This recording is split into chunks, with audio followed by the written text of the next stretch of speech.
Ce samedi 16 novembre, des milliers de chauffeurs routiers se sont réunis aux quatre coins de la France à l'appel de l'OTRE, le syndicat des TPE et PME du transport routier, pour manifester contre la mise en place de l'écotaxe. En Bretagne, point de départ de ce mouvement de contestation, les professionnels de la route ont convergé vers Lanrodec, dans les Côtes-d'Armor, à l'endroit même où un portique écotaxe avait été détruit le 3 novembre dernier.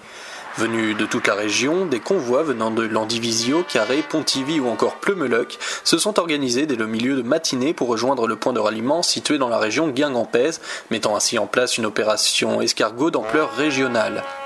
C'est donc peu après midi que les premiers coups de klaxon se sont fait entendre aux abords de la dépouille de l'ancien portique de Lanrodec. Contrairement au rassemblement précédent qui répondait à l'appel du maintenant célèbre collectif des Bonnets Rouges, il ne s'agissait pas ce samedi de détruire quoi que ce soit, mais plutôt de se réunir sur un lieu symbolique de la lutte anti-écotaxe.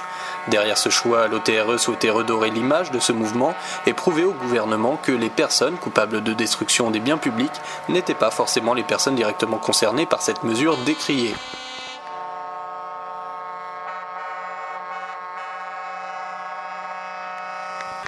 Quelques minutes après l'arrivée du premier convoi, ce sont les camions venant de Pontivy et de Pleumeleuc qui ont montré le bout de leur capot, élevant ainsi le nombre de véhicules présents à près de 200.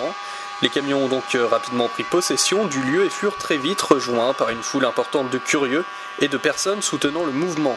C'est donc dans une ambiance bon enfant et presque familiale que les professionnels de la route ont mené cette nouvelle journée de contestation à la politique du gouvernement Ayrault, qui est accusé de matraquage fiscal.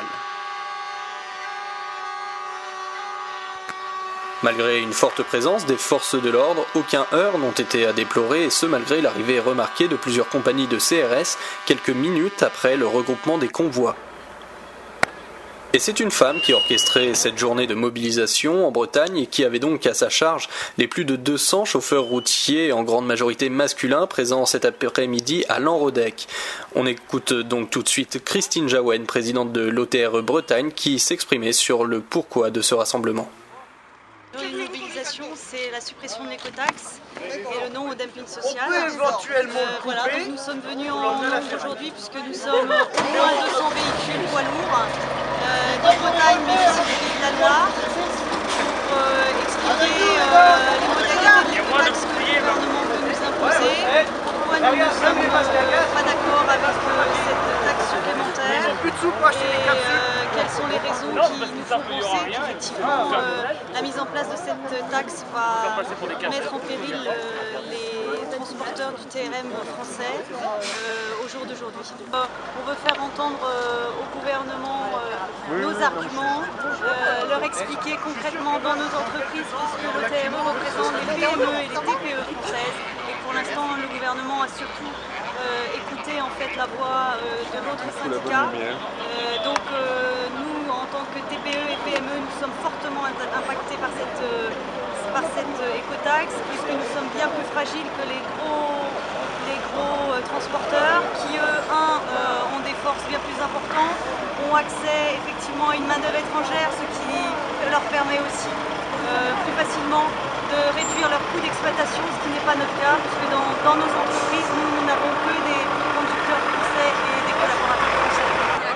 Clin d'œil à la manifestation quimpéroise du 2 novembre dernier qui avait d'ailleurs propulsé le mouvement des Bonnets Rouges sur le devant de la scène médiatique nationale, quelques personnes sont venues déposer des bouquets de chrysanthèmes sur l'ancien emplacement du portique de Lanrodec, symbolisant à lui seul la mort souhaitée de l'écotaxe.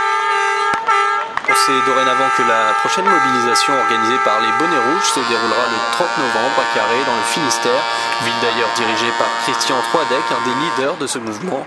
Il y a fort à parier que les Bretons se mobiliseront une fois de plus en masse pour faire part au gouvernement de leurs inquiétudes. On écoute d'ailleurs à ce propos un des manifestants de Lanrodec très inquiet pour l'avenir de sa profession. Si on aurait voulu être désagréable comme le gouvernement et les élus veulent nous faire passer pour des casseurs, je serais parti directement sur un portique qui est debout. Là, on est venu symboliquement ici pour justement que ce soit pacifique et ne pas nous faire passer pour des casseurs, tout ça, parce qu'ici, qu'est-ce qu'on a cassé? Rien du tout. Il est déjà par terre. Il n'a même pas été esquinté par nous-mêmes.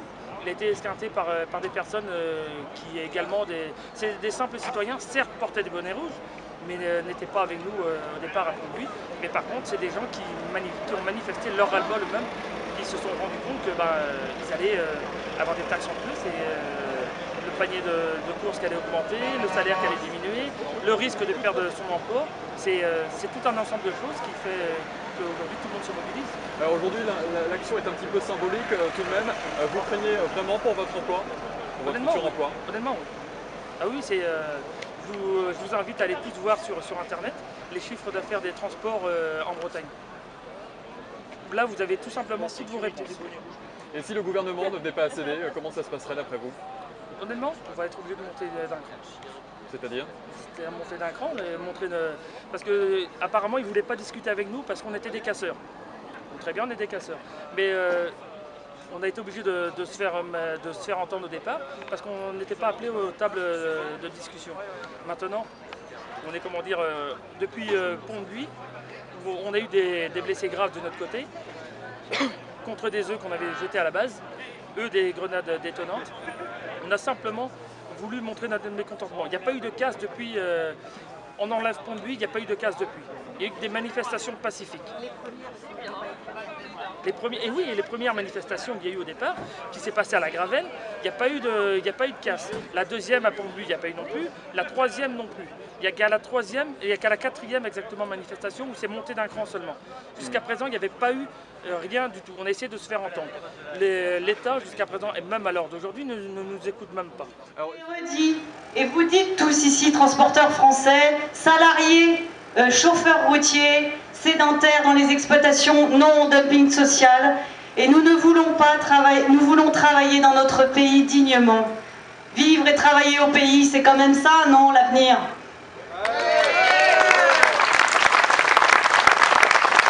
Nous disons donc tous ensemble non au dumping social car nous voulons travailler sur notre territoire. Stop Holocauste dans lequel excellent les grands groupes de transport français qui ne sont pas là aujourd'hui. Il n'y a pas de gros transporteurs, il n'y a que des gens qui ont l'âme du transport et qui se battent au quotidien pour préserver leur PME et leur TPE. Et les conducteurs sont là à nos côtés et c'est ça le transport français aujourd'hui, c'est ça le vrai visage qu'il faut garder du transport. Donc les grands groupes, eux, sont absents, ils nous regardent devant la télé et j'espère que le message les interpellera et qu'ils se remettront en question. Stop au cabotage qui offre chaque jour notre économie et notre pays aux transporteurs étrangers avec la bénédiction de Bruxelles et ça c'est grave.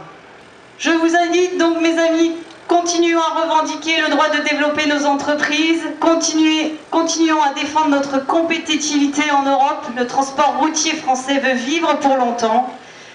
L'OTRE demande donc ici, sur le site de l'Enrodec, collecte de l'écotaxe si elle avait été mise en place. Solennellement, donc, nous demandons au gouvernement français de sauver le transport routier français et de supprimer cette taxe. Nous le rappelons tous aujourd'hui à messieurs Hollande, Ayrault et Cuvillier. L'écotaxe n'est pas une bonne chose pour le transport routier français. Merci donc à tous pour votre présence et votre écoute.